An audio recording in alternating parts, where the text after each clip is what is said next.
Welcome tonight with फरिया का आज इंतहाई खुसूसी प्रोग्राम एक बहुत ही अहम मौजू के साथ आपकी खिदमत में हाजिर है। इस वक्त मैं तरलाई में मौजूद हूँ और आपको फ्रॉम द फील्ड दिखाएंगे इस वक्त पाकिस्तान में पोलियो कैंपेन कहाँ पर पहुँची है, क्या मसाइल हैं, क्या चैलेंजेस हैं। जैसे कि आप जानते हैं कि ये एक अफसोसनाक बात है, हमें तकलीफ़ होनी चाहिए सबको इस बात पर कि पूरी दुनिया में पोलियो का वायरस ख़त्म हो गया।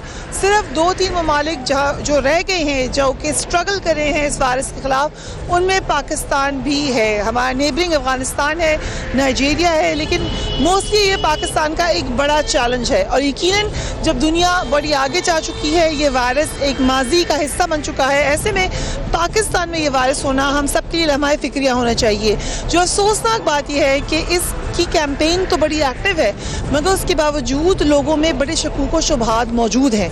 उसकी बहुत सारे रीज़न्स हैं। आज हम उन तमाम जो शकूक व शुबहात हैं उनको आपके सामने रखेंगे और फिर हम आपको उसका जवाब भी देने की कोशिश करेंगे। साथ ही साथ मैं इसको इन्फोर्स करूँगी कि ये एक अवेयरनेस के लिए भी प्रोग्राम हम कर रहे हैं और हम चाहते हैं कि आप लोगों को समझ आए कि आपके मुस्तकबिल के लिए, आपके मुल्क के मुस्तकबिल के लिए कितना ज़रूरी है कि आप अपने बच्चों को पोलियो वायरस के कतरे भी पिलाएं और साथ ही साथ ख्याल रखें और दूसरों को भी समझाएं कि ये कितना ज़रूरी है। इस वक्त मैं जहाँ पर इस्लामाबाद की फील्ड में मौजूद हूँ, आई एम रियली थैंकफुल कि इस कैंपेन को जो हेड करे हैं अब बाबर बिन अता, एडवाइज़र टू प्राइम मिनिस्टर, वो भी हमारे साथ मौजूद हैं और डिप्टी कमिश्नर इस्लामाबाद, उन्होंने भी हमें ऑनर किया है कि वो हमारे साथ यहाँ पर मौजूद हैं।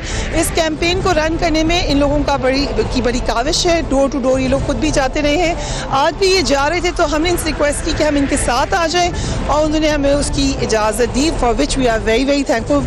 Very welcome to both of you gentleman. Babar साहब, पहले तो आप ये बताएं कि जब हम इसको एक पूरी दुनिया को देखते हैं और फिर पाकिस्तान स्ट्रगलिंग विद पोलियो, ये मैसेज क्या जाता है और ये किसका फेलियर है कि अभी तक पोलियो ख़त्म ही नहीं हुआ? पोलियो प्रोग्राम को जी अगर ये थोड़ी ज़्यादा होगी कहना कि फेलियर है, क्योंकि जब पाकिस्तान में पोलियो प्रोग्राम स्टार्ट हुआ था वो 1994 में हुआ था। 1994 में पहले साल हमने डॉक्यूमेंट किया था कि एक्चुअली पोलियो पैरालिसिस है कितना, और वो रिकॉर्ड में हमारे पास है 22,000 पैरालाइज्ड चिल्ड्रन ओनली इन 1994। उससे पहले कितने थे वो तो पता ही नहीं हमें, क्योंकि 94 में प्रोग्राम स्टार्ट हुआ था। तो हमने शुरू ही लेट किया इस काम। दुनिया ने 1988 में कर दिया था, हमने 1994 में किया था जी। अभी इस वक्त पाकिस्तान में 4 पोलियो केसेस हैं। प्रॉब्लम ये है कि बतदरीज पोलियो केसेस में कमी आई और फिर मुख्तलिफ वजूहात की वजह से, सिक्योरिटी, इधर उधर के मसले की वजह से, पेरेंटल रिफ्यूज़ल, लोगों के जहनों में शकूक व शुबहात, वो फिर केसेस में इजाफा हो गया। जो सबसे ज़्यादा ज़्यादती हुई है ना मेरे ख्याल में पिछले इतने 20 सालों में प्रोग्राम के साथ, क्योंकि मैं 8 साल ख़ुद भी मुलाजिम रहा हूँ पोलियो प्रोग्राम का, वो अर्ली सेलिब्रेशंस थी कि आपने काम को ख़त्म करने से पहले ही आप सेलिब्रेशन में चले गए और दुनिया और डंडोरा पीटना शुरू कर दिया कि बस आप करीब पहुँच गए।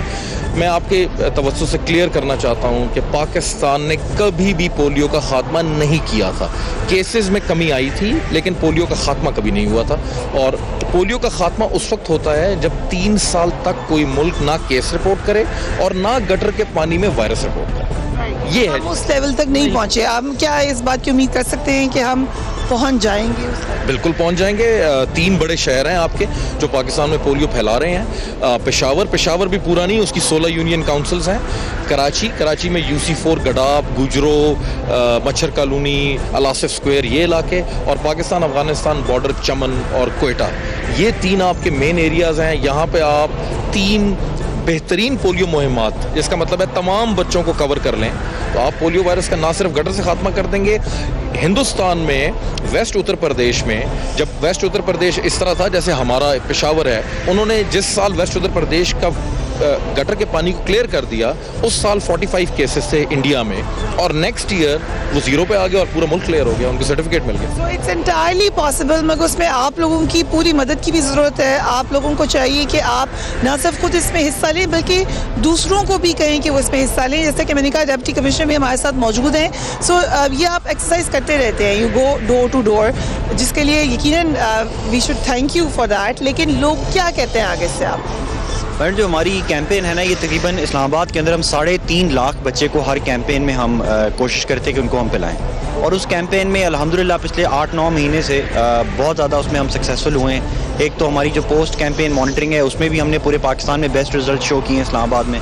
इसके अलावा जो LQS है, जो आज से सिर्फ साल पहले सिर्फ 30% या 40% हमारी लॉट्स पास होती थी, अभी अल्हम्दुलिल्लाह हम 90% पास कर रहे हैं। तो ये कि इस्लामाबाद में अल्हम्दुलिल्लाह बहुत हमारी अच्छी कैंपेन जा रही है। जब हम कैंपेन करते हैं तो नॉर्मली हमें 2 किस्म के रिफ्यूज़ल्स बहुत ज़्यादा नज़र आ रहे हैं इस्लामाबाद में भी। इस्लामाबाद में जो आपका सवाल था कि क्यों आप क्या कर रहे हैं, इस्लामाबाद के अंदर 2 किस्म के लोग हैं जो अपने बच्चों को पोलियो नहीं पिला रहे। एक तो वो हैं जो एक किसी कॉन्स्पिरेसी थ्योरी पे बिलीव करते हैं और वो कहते हैं कि पता नहीं इस जो वैक्सीन हमें पिलाई जा रही है इसमें हमें क्या पिलाया जा रहा है। एक तो उनको हम क्लियर करना चाहते हैं, उनके अंदर अवेयरनेस क्रिएट करते हैं और उसके लिए हमने 10-12 महकमों को और इन्वॉल्व किया। हमने औकाफ डिपार्टमेंट को इन्वॉल्व किया कि उलमा हमारे साथ आएँ और उलमा लोगों को बताएं। जो कंसर्न है उसमें कुछ तो ये शकूक शुबात हैं कि शायद कोई रिलीजियस मसला है, ये है कि शायद कोई कॉन्स्पिरेसी है हमारी नेशन के ख़िलाफ़, हमारी पूरी नस्ल के साथ, यही होंगे या कुछ मेडिकल कॉन्स्पिरेसी। 3 वजह हैं बेसिकली। इससे पहले मैं ये आपको क्लियर कर दूं कि जो डिप्टी कमिश्नर होता है ना ज़िले में, वो सरबराह होता है पोलियो प्रोग्राम का।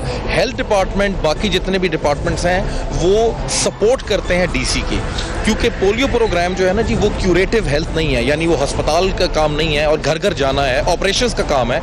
इसलिए सरबराह जो है वो डिप्टी कमिश्नर होता है जी। जो कंसर्न्स है लोगों के उसमें ऑब्वियसली कुछ लोग समझते हैं कि कोई बैरूनी ताकतें हैं शायद, या हमारी अपनी नस्ल के लिए ख़तरनाक है। और बड़े पढ़े लिखे लोगों में भी हमने देखा कि ये शकूक व शुबात मौजूद है। सो अगर मौजूद है तो फिर उनको एड्रेस कीजिए, क्या क्या 3 जी आपकी कैटेगरीज हैं पेरेंटल रिफ्यूजल्स की जी। सबसे पहली कैटेगरी जो है, जो सबसे बड़ी है, वो है मेडिकल बेस्ड मिसकंसेप्शंस। आपको कुछ ही देर में लैब भी लेके जाएंगे, वहाँ आपको दिखाएंगे, क्योंकि लोगों के ज़हनों में ये बहुत बड़ा सवाल है कि इस वैक्सीन को टेस्ट करने की पाकिस्तान में कोई लेबॉर्ट्री मौजूद नहीं है, जो कि बिल्कुल बेबुनियाद है।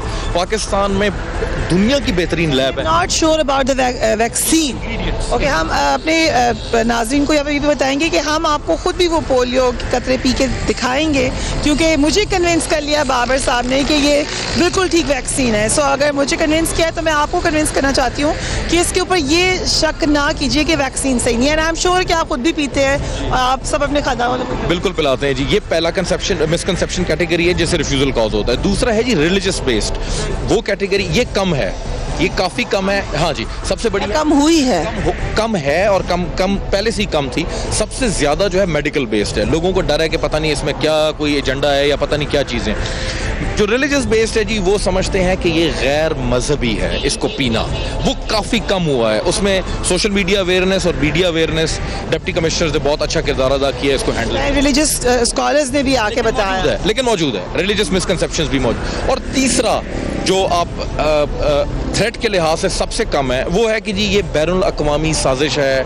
क्यों दुनिया को हमारे बच्चों की हमसे ज़्यादा परवाह है। लोग ये कहते हैं कि जी हमारी गली में जो है वो किसी की अल्लाह ना करे फौतगी हो गई, एम्बुलेंस नहीं आई उसको लेने के लिए, उसी के आधे घंटे बाद पोलियो के कतरे पिलाने की टीम पहुंच जाती है। ये क्या तमाशा चल रहा है। तो लोग समझते हैं कि ये फॉरेन इन्फ्लुएंस है।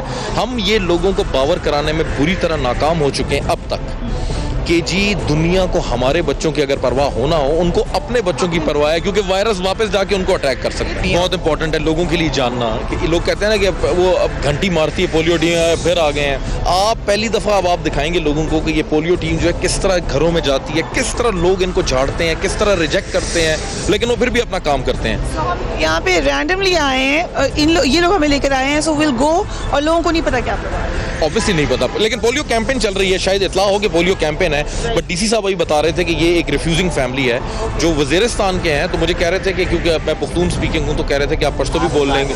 एक फैमिली के पास टीम वर्कर्स गए थे, उन्होंने मना कर दिया, और उनके बारे में कुछ बताएं। वो फैमिली है तो वज़ीरिस्तान से, लेकिन वो पढ़े लिखे लोग हैं और ऑस्ट्रेलिया पहले गए हुए थे, ऑस्ट्रेलिया से वापस आए हैं। और वो मेडिकल, वो जो सर ने बताया कि वो इस मेडिकल रीजंस के ऊपर नहीं पिलाना चाह रहे। वो समझते हैं कि पिलाएंगे तो हमारे बच्चे बीमार हो जाएंगे। उनसे बात करते हैं चलकर, कोई अपनी टीम के मेंबर्स से भी हमें मिला दें। इनका नाम क्या है? मेरा नाम मोहम्मद तारिक है और मैं इस इलाके का UCMO हूँ। और कब से आप इस कैंपेन में शामिल? कैंपेन मैम ये 1994 में जब स्टार्ट हुई है तो पहली कैंपेन मैंने जो है ना की हुई है। आप एक्सपीरियंस है इस हवाले से, जब कोई रिफ्यूज़ करता है तो आप परेशान नहीं होते? परेशान नहीं होते, हम उनकी बात गौर से सुनते हैं, उनका जो वजह होती है वो मालूम करते हैं। उस हिसाब से हमारे पास अगर कोई रिलीजियस जो है ना वो रिफ्यूज़ल होता है तो हमारे पास ये फतवा बुक है। तो जी ये पिलाई जा सकती है? ये हर मकातब फ़िक्र के उलमा का जो है ना फतवा इसमें मौजूद है। तो वो जिस मसलक से ताल्लुक़ रखते हैं या जो उनका रेफरेंस देते हैं, हम वही निकाल के उनको दिखाते हैं कि आपके जो है ना वो मुहतमिम ने हमें ये फतवा दिया हुआ है कि ये बिल्कुल हलाल हैं और ये पाक हैं और ये बेज़र्र हैं। राइट। और आपका क्या नाम है? मेरा नाम डॉक्टर सजाद अहमद खान है। मैं इंस्टाफ इस्लामाबाद हूँ और आईसीटी के सारे एरिया को मैं देख रहा हूँ। ओके। और आप? डॉक्टर जुल्फ़िकार, मैं फोकल पर्सन हूँ पोलियो और ईपीआई के हवाले से इस्लामाबाद। ठीक है, तो आप सब लोग इकट्ठे जाते हैं जब? नहीं, अभी तो हम वैसे रैंडमली मैं इधर विजिट कर रहा था, पता चला तो मैं बस। ओके, सो कितने लोग जाते हैं एक बार? हमारी इस टाइम पूरे इस्लामाबाद के अंदर 1500 टीम्स हैं जो कि वेरियस जोन्स में डिवाइडेड हैं। वो सारे अपने अपनी जोन्स में चले जाते हैं। जैसे मैंने आपको बताया कि 3.5 लाख बच्चा हमारा टारगेट है। 3,52,000 बच्चे हैं जिनको हमने ये पिलाना है। इधर जो हमारी टीम होती है उसका जो हेड होता है, बिल्कुल ग्राउंड लेवल की टीम, उसका हेड होता है यूसीएमओ। वो यूनिट काउंसिल का एक मेडिकल का वो हेड होता है। उसके साथ उसकी सपोर्ट में लोग होते हैं, टीचर्स भी होते हैं, वॉलंटियर्स भी होते हैं, एरिया इंचार्जेस होते हैं। ये उनके साथ जाते हैं और सब अपने अपने रोड पे करते रहते हैं। अगर किसी घर में कोई रिफ्यूज़ल आ जाए कि मैं नहीं करूँगा, फिर उसे एक स्टेप हम ऊपर कर देते हैं। जो सीनियर उसका सुपरवाइजरी ऑफिसर है वो जाकर उसको चेक करता है। अगर उससे मैनेज ना हो तो फिर उससे 1 स्टेप ऊपर कोशिश करते हैं कोई female lady officer, lady medical officer हमें मिल जाए, वो जाके करे तो उस पर लोग कन्विंस हो जाते। अगर वो ना करें तो इवेंचुअली फिर असिस्टेंट कमिश्नर और फिर डिप्टी कमिश्नर और फिर इवेंचुअली पोलियो के वोकल पर्सन खुद आते हैं। Let's go to that house और देखते हैं कि ये लोग कैसे उनसे बात करते हैं।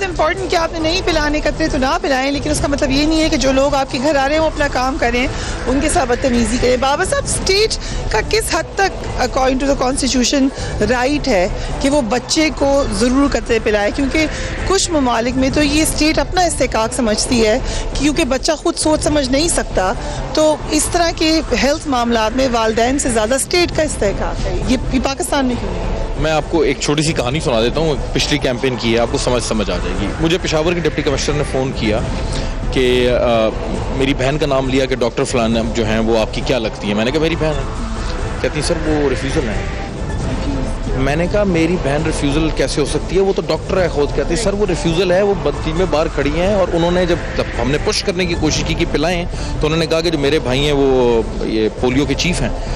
मैंने कहा आई एम सॉरी, मुझे पता नहीं था इस बात का। तो आई कॉल्ड हर अप। मैंने कहा क्या प्रॉब्लम है तुम्हें?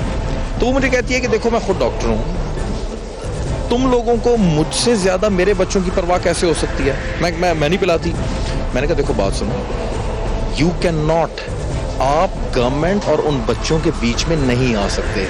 एक हद तक हम तुम्हें कन्विंस करेंगे, तुम डॉक्टर हो, तुम क्यूरेटिव मेडिसिन में ट्रेंड हो, ये प्रिवेंटिव मेडिसिन है और ये बेसिकली 4th ईयर में 2 पेजेस का वो होता है डॉक्टर्स का, उनको पोलियो के बारे में पढ़ा दिया जाता है। मैंने कहा जी बात ये, कहती नहीं मुझे कन्विंस करो, मुझे बंदा है मुझे कन्विंस करे। मैंने कहा ठीक है डॉक्टर आ जाएगा, तुम जो हमारे वायरोलॉजिस्ट होते हैं वो आके तुम्हें कन्विंस कर देगा, लेकिन यू कांट स्टॉप। इवेंचुअली अगर तुम बहुत जिद करोगी तो फिर 3 MPO डिप्टी कमिश्नर के पास एक पावर होती है, कार खैर में मदाखलत।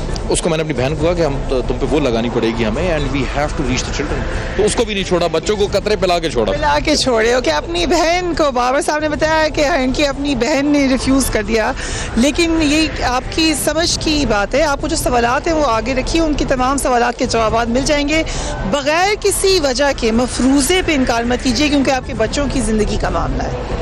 मैडम इसमें ये है कि कई दफ़ा जो रिफ्यूज़ल्स हैं ना, अगर उसमें कोई डॉक्टर्स हैं तो हम फिर PMDC को लिखते हैं कि इनके खिलाफ आप एक्शन करें, या अगर कोई रिटायर्ड आर्मी पर्सनल हैं अगर वो हमसे कोऑपरेट नहीं करते तो फिर हम GHQ को इन्वॉल्व करते हैं एंड दे टेक एक्शन। अगर कोई फॉरेनर्स हैं तो फिर हम उनकी एम्बेसीज को अप्रोच करते हैं। मैं आपको बता रहा हूँ कि इतना कॉम्प्लिकेटेड और इतना फैला हुआ काम है। So actually it is a crime कि आप एक बच्चे को उसका राइट टू हेल्थी लाइफ से रोक रहे हैं। So that will be a crime. That will be a crime.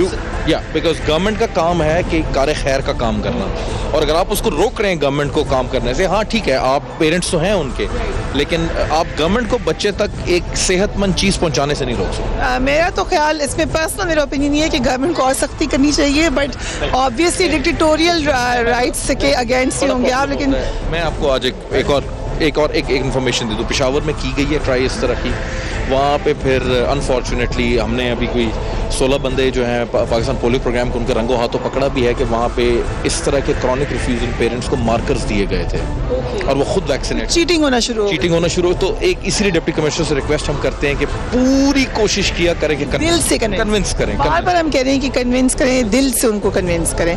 हम यहाँ पर आ गए हैं दोबारा। अच्छा मैडम, ये वो घर है जिसमें ये हमारे से रिफ्यूज़ कर रहे थे। अब हम सब खुद आए हैं, मैं इन सब से खुद बात करूंगा, इन बच्चों से भी मिलूंगा, देखते हैं कि वो कैसे हमारे साथ रिएक्ट करते हैं। अस्सलाम वालेकुम जी, मेरा नाम हमजा शफकात है, मैं डिप्टी कमिश्नर हूँ इस्लामाबाद का, पूरी इंतज़ामिया का भी हेड हूँ, पुलिस का भी हेड हूँ। तो हमें हमारी पोलियो की टीम ने बताया कि आपके पास आए हैं लेकिन आप अपने बच्चों को नहीं पिलाना चाहते, आपका कोई खर्चा है? ये बात नहीं है। हाँ, हम लोगों ने रिकॉर्ड में 2-3 बारी पिला चुके हैं, लेकिन अब अगर आप साल में 2-3 बारी चक्कर लगाए वो हम सोच सकते हैं कि यार ये बार बार क्यों पिला रहे हैं। इसका मैं आपको जवाब ही देता हूँ। हर कैंपेन में मेरे भी 2 बच्चे हैं, एक बेटा है और एक बेटी है। हर कैंपेन में मेरे बच्चे भी पीते हैं। असल में मसला ये है कि ये जो हम ड्रॉप्स पीते हैं ना पोलियो के, 28 दिन बाद इनकी वैलिडिटी ख़त्म हो जाती है। 28 दिन के बाद आपका बच्चा दोबारा से अगर उसके एनवायरनमेंट में कहीं पोलियो घूम रहा है तो दोबारा से वो वल्नरेबल हो जाएगा और किसी भी टाइम उस पर पोलियो का अटैक हो सकता है। इस चीज़ से बचाने के लिए हम मजबूर हैं कि हम हर 28 दिन बाद आएँ। लेकिन ये मैं आपको ये दिखाना चाहता हूँ, हमारे साथ टीम भी मौजूद है, मैडम फरीहा भी हैं और जो प्राइम मिनिस्टर साहब के जो फोकल पर्सन हैं पोलियो के ऊपर, वो खुद भी आज यहाँ पर आए हुए हैं आपसे मिलने के आपको हम, और वो आपको पश्तो में भी दें। और अगर आप समझते हैं कि ये अच्छी नहीं है तो हम आपके सामने खुद पीने को तैयार हैं ये बात। नहीं ये बात नहीं है यार, ये बात नहीं है। पूरा पाकिस्तान पी रहा तो हमें क्या तकलीफ है। मसला ये था कि हम कह रहे हैं कि 2-3 बारी साल में पिला चुके हैं, बार बार हर साल क्या चक्कर है। 30 दिनों के बाद वैक्सीन की जो पावर है बच्चे को प्रोटेक्ट करने की वो खत्म हो जाती है। इसको वापस लाने के लिए जरूरी है कि इसलिए हर 30 से 40 दिनों के बाद टीम आती है। अभी मैंने वो करा लिया, वो ठीक है, इनको अभी पहले आप मान गए इस बात? जी मान क्यों नहीं मानेंगे? नहीं देखे ना, अभी मान गए कि नहीं, पक्के पक्के मान गए हैं। अब मैं चाहता हूँ कि आप पूछें और सवाल, जितना जहन में सवाल है। नहीं हमारे देखो जी, हमारे जहन में सिर्फ यही सवाल। देखिए आपका राइट है ना, आप पेरेंट ने सवाल पूछना, हमारी जिम्मेदारी है आपको जवाब देना। कुछ चीजें ऐसी होती है ना, एक चीज तो ये है कि हमें इस वैक्सीन का पता ही नहीं क्या है। हाँ छोड़ो इसको, वो आप लोगों का काम है, इंतजामिया का काम है, आप लोगों की जिम्मेवारी है। बिल्कुल ठीक है, हमें कुछ भी होता है या किसको जो भी होता है आखिरत में या जो भी है वो हम जवाब, या आप लोग जवाब देते हैं। ठीक है जी, पिलाएं फिर। नहीं लेकिन आपको शक है कि वैक्सीन में कुछ ऐसी चीजें हो सकती हैं जो सिर्फ मुझे नहीं, बहुत सारे लोगों को शक है। हम सोसाइटी की बात कर रहे हैं, सिर्फ मैं अपनी बात नहीं कर रहा हूँ। हम अभी यहाँ पे आपको लोगों को पता नहीं है कि यहाँ पे एक लेबॉर्ट्री मौजूद है। लोग कहते हैं ना इसके टेस्ट नहीं हो सकते। अभी हम मीडिया, मैडम फरिया हमारे साथ है, हम टीवी पे भी दिखाएंगे, ये जुमे को शो आएगा, हम टीवी पे भी जाके लोगों को दिखाएंगे कि लेबॉर्ट्री मौजूद है और वैक्सीन में कोई ऐसी दवाई है जिस तरह सर दर्द के लिए आप लोगों के काम से मुझे लग रहा है अल्हम्दुलिल्लाह ठीक है। मैं कोई नहीं, तो आप दिल से खुश हो गए हैं। पहले खुशी से एक हमें हंस के आप बताएं कि आप वाकई अभी खुद कतरे पिए ना, फिर हम भी पीते हैं, कतरे, ताकि आपके बच्चों का भी आपको पिलाते हैं। लाएं जी कतरे लाएं। जैसे कि आपने अभी देखा बाबर साहब डिप्टी कमिश्नर की कहने पे कन्विंस हो गए हैं, बड़ी खुशी की बात है। लेकिन इन्होंने अपने बच्चों को तो पिला लिया, लेकिन मैंने कहा कि आपको प्रूफ देंगे कि वैक्सीन सेफ है, इनको पिला के। कैमरे में अच्छा साए में है, एक कैमरा अगर फोकस करने की आप भी देखिए, ये जो इसके पीछे और निशान है, जब तक ये काला नहीं हो जाता तो वैक्सीन चेक करने का तरीका बड़ी अहम बात है जो बाबर साहब बता रहे हैं। जो ग्रे निशान है, जब तक ये ब्लैक नहीं हो जाता तो वैक्सीन बिल्कुल ठीक तो इसको चेक करने का तरीका ये है कि ये वैक्सीन आपके पास दोबारा भी कोई आया आप तो चेक कर सकते हैं कि ये जो कॉर्नर वाला निशान है इसको वो कह रही है कि काला नहीं होना चाहिए, ये ब्लैक जो बीच में चकोर है। और दूसरा वैक्सीन जो है वो साए में पिलाई जाती है। इस वक्त धूप है लेकिन हम साए में खड़े हैं और पिला रहे हैं। वैक्सीन साए में पिलाई जाती है और किसी भी उम्र का बंदा जो है ये वैक्सीन पी सकता है। राइट।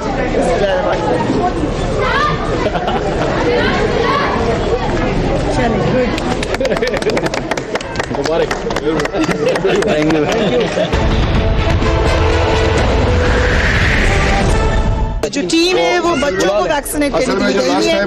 डॉक्टर साहब बुला लें। लास्ट टाइम जो बात बनी थी ना, वो मेरे भाई ऑस्ट्रेलिया से आए थे, तो वो उनको समझाना एक बहुत मुश्किल काम हो जाता है। उनको मिलाए ना हमसे, वो चले गए ना, वो तो बच्चों वो खुद चले गए। उनका फोन नंबर दे दीजिए। उनके बच्चों को वो पिला रहे थे, वो कहते यार हम तो उधर बहुत ही सब कुछ करा चुके हैं, वैक्सीनेशन वगैरह हो चुकी है हमारी। पोलियो टीम से अब ये टीम वाले हैं ना, पोलियो ठीक आप लोगों को पिलाएं बच्चों को? नहीं, पिछले 2-3 माह ये नहीं पिलाते रहे। अभी पी लिया? अभी ये डे 4 का काम है और अभी हम डे 1 में काम कर रहे हैं। डे 4 का काम है। पिला दिया ना, पिला दिया ना। चलिए मैं खुश हो जाएंगे, पिला दिए। ठीक है, ठीक है, थैंक यू। अच्छा, और आइंदा कोई मसला हुआ करे ना मुझे इधर आइंदा ये कह रहे रिफ्यूज नहीं तीसरी करेंगे। बच्ची को नहीं पिला रहे, जो गोद वाली बच्ची है वो मैं दिखा ही नहीं रहे। नहीं जाओ ना, उसको लेके अब आप कौन तीसरी पिलाएं? बच्ची को नहीं दिखा रहे। आप लेके आए ना उसको, बच्चे को लेके आए ना।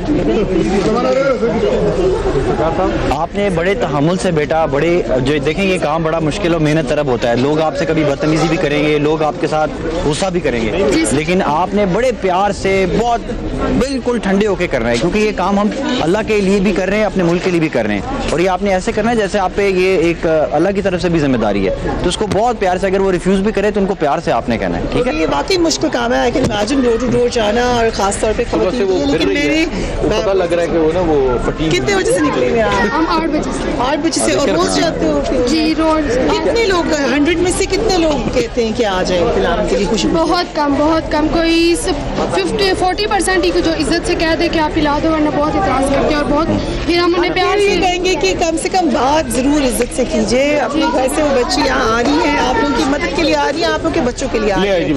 अब देखिए ये आज की हमारी वो बच्ची प्यारी सी बच्ची है, रोज वो बच्ची को पिला रहे हैं। आप उसकी वो वीडियो ले लें। उसको कंसर्न है आपको, तो आपने आके बताया कि उस बच्ची को नहीं पिलाया। कोई अपनी, आप कब से कर रही हो पोलियो की कैंपेन? ये मेरी 8वीं कैंपेन है, तो आपको बड़ा एक्सपीरियंस भी हो गया। काफ़ी हद तक पहले करती थी, लेकिन एज हेल्पर के तौर पे करती थी। अभी खुद 8 माह हो गए खुद अपनी टीम जो है कि यूजुअली जो लोग आराम से मान जाते हैं वो क्या, किस टाइप के लोग होते हैं? पढ़े लिखे ज़्यादा होते हैं? जी यही होता है, जो गवर्नमेंट की जॉब करते हो ऐसा उनको ज़्यादा, उनको वो ज़्यादा रिफ्यूज़ल नहीं होते। राइट। और रिफ्यूज़ल की वजह भी पूछते हैं आप लोगों से? जी पूछते हैं, कोई कहते हैं कि वैक्सीन सही नहीं है, कोई कहते हैं कि आप और बीमारियों के बारे में नहीं कुछ करते, खाली पोलियो के बारे में करते हो। बहुत से लोग बस। तो आपने खुद भी पिए कि दिखाती हैं उनको? जी हमें 1-2 बार तो जब ये इनके घर ही आए हैं तो हमने पिए हैं। सर तारिक साहब ने इनके सामने पिए हैं। ओके। असद भाई भी आते हैं, सजावल भाई भी आते हैं, सभी तकरीबन आते हैं, लेकिन इस बार इन्होंने। जी ओके। आपका नाम क्या है? Maryam Bibi. Maryam Bibi, thank you so much Maryam Bibi की आपने बातें सुनी। और अगेन आई स्ट्रेस किस तरह की बहुत सारी बच्चियां हर तरफ जा रही हैं पाकिस्तान में, पाकिस्तान की खातिर, आप लोगों की खातिर।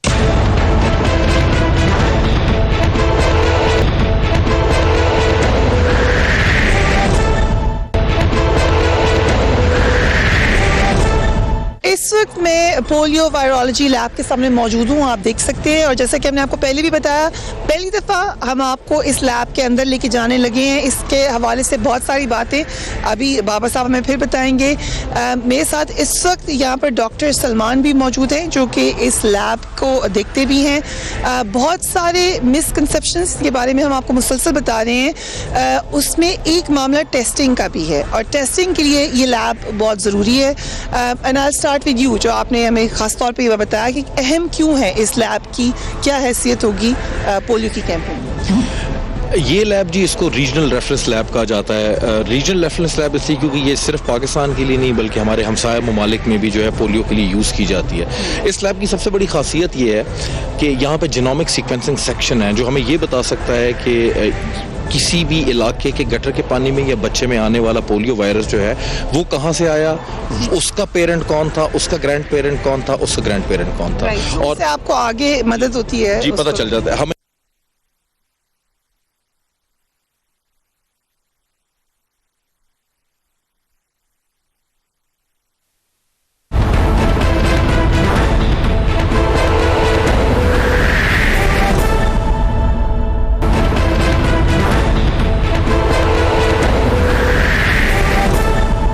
ख़त्म नहीं हो रहा। उस पर फिर हमने ये एक्सपेरिमेंट किया कि 5 साल के बच्चों को तो हम कवर कर रहे हैं, अगर हम 10 साल तक के बच्चों को भी कवर करें तो देखते हैं कि क्या सैंपल ख़त्म होता है या नहीं होता।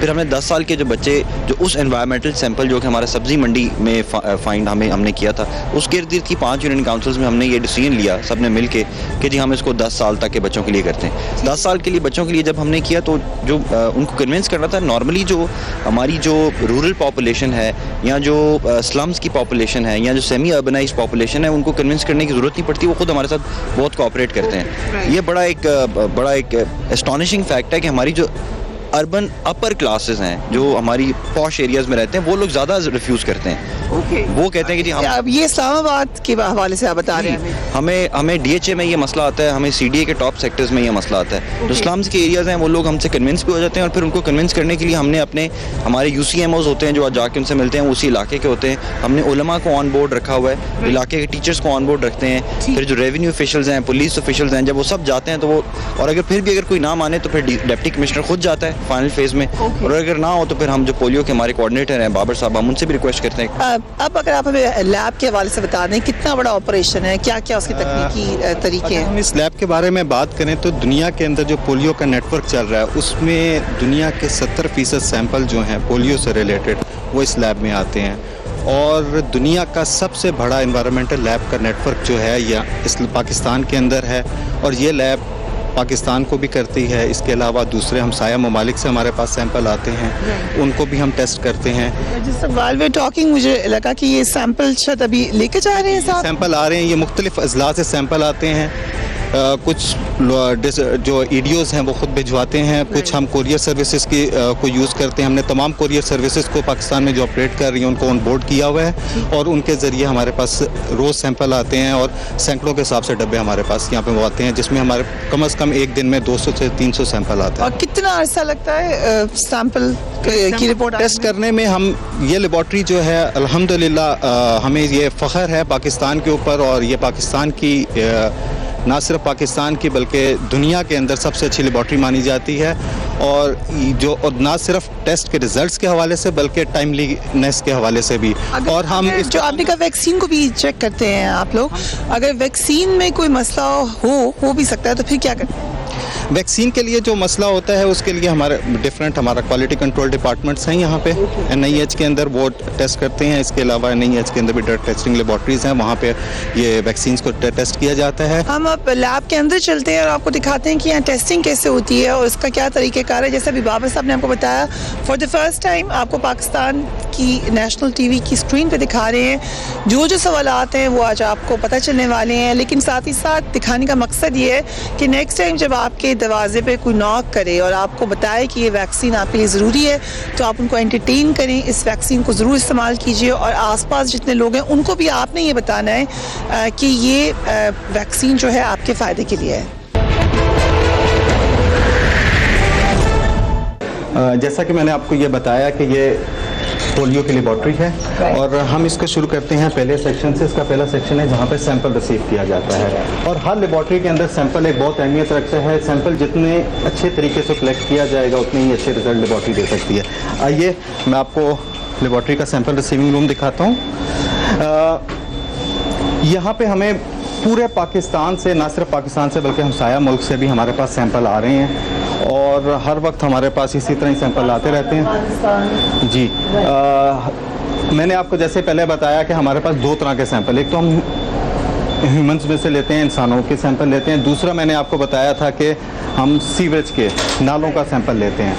अब दो तरह के हमारे पास सैंपल आते हैं और दोनों मुल्कों से आते हैं। अगर हम देखें इस साल के अंदर जो है हमें 16,975 सैंपल जो हैं हमें आ चुके हैं। सैंपल जब इधर वसूल हो जाते हैं उसके बाद हम उसको प्रोसेस करते हैं सैंपल को, क्योंकि हमने इसमें से वायरस को देखना है। पोलियो एक वायरस है, और वायरस को देखने के लिए हम लेबॉर्ट्री के अंदर जो तरीकाकार इस्तेमाल किया जाता है उसमें हम उस वायरस से जो हमने लेबॉर्ट्री के अंदर सेल्स ग्रो की होती हैं, जिंदा सेल, उनको इन्फेक्शन दे के देखते हैं। अब उस इन्फेक्शन को देने से पहले हमें उस क्लियर करना है कि सिर्फ उसमें वही वायरस हो सैंपल में, बाकी और कोई जानदार चीज़ ना हो जो कि सेल को ख़राब कर सकती हो, या कोई ऐसा केमिकल ना हो जो ख़राब कर सकता हो। ये जिस तरह इसके अंदर आपको एक जो है लिक्विड नज़र आ रहा है इसके अंदर पिंक से रंग का, ये बेसिकली इन सेल्स की खुराक है, और इस सेल्स की जो लेयर है बिल्कुल नीचे इसकी एक ग्रो कर रही होती है। अब इसको जब हम इन्फेक्शन देते हैं और रोज़ हम इसको माइक्रोस्कोप में देखते हैं, अगर वायरस होगा तो इस सेल्स के अंदर इन्फेक्शन होगा, उसकी शक्ल बदल जाएगी, वो भी उसी तरह बीमार हो जाएंगे, ख़राब हो जाएंगे, तो हमें पता चल जाएगा कि हाँ इस सैंपल के अंदर वायरस है। अब इन सेल्स जब ये होता है, इनको हम वही उसी तरह ही 36-37 डिग्री के ऊपर, जिस तरह इंसान के जिस्म का दर्जा हरारत 37 डिग्री सेंटीग्रेड है, इन सेल्स को हम उसी तरह इन इंक्यूबेटर्स के अंदर रखते हैं। उसी के अंदर वो फलते फूलते हैं, इन्फेक्शन दे के भी इनके अंदर रखते हैं। जब नालों का पानी है उसमें अगर थोड़े से मरीज हैं, हम तो पानी काफी नाले में से ले रहे हैं और जो सेहतमंद लोग हैं उनका भी पानी आ रहा है, तो इसमें मिकदार बहुत कम होती है। तो उससे पहले इधर 2-3 दिन का एक प्रोसीजर होता है, एक तरीकाकार है जिसके जरिए हम वायरस इस सैंपल को थोड़ा करते हैं और वायरस की मिकदार को ज़्यादा करते हैं। तो इसको हम कंसंट्रेशन का स्टेप कहते हैं और ये यहाँ पे ये कंसंट्रेट कर रहे हैं, सैंपल को प्रोसेस कर रहे हैं।